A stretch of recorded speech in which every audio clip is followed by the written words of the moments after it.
think a bit of a rationale to appreciate is the fact that in South Africa, the land reform per se is not so much solely based on an issue of us redistributing wealth, but linked back to the historical stuff whereby those laws of apartheid, which have excluded some black folks from participating either on a property or agriculture or anything like that. So during that 1994, we started with the land reform program, and there were targets to say, look, let's move by 2009 and by 1999, 2002, to making sure that we really have transparent by 30%. But that pace is deemed to have been slow by many.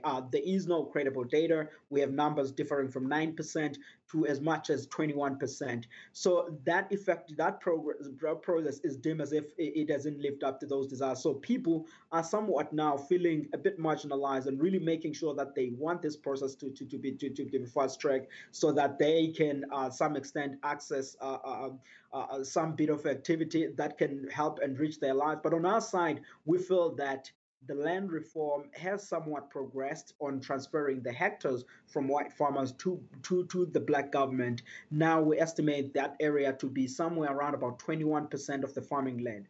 But what has been the area is that from 2002, government introduced a certain policy which has resulted in a situation where they don't really transfer the title deeds or ownership to the black farmers. What that means now is that all the guys that from that year have really benefited on a land reform program, they cannot really access finance to get that land to be productive. So in such a scenario, you don't really see any improvement in your prosperity or economic benefits. And that does lead to frustrations, which you're seeing today. So high unemployment, inequality, and people feeling that they are being marginalized. They're looking out for the situation and saying, look, maybe if we effect land reform productively, we might somewhat be able to prosper and do some productive things on the economy. I think on a basis, that's really one of the key issues. And obviously linking that up with the historical side of South Africa.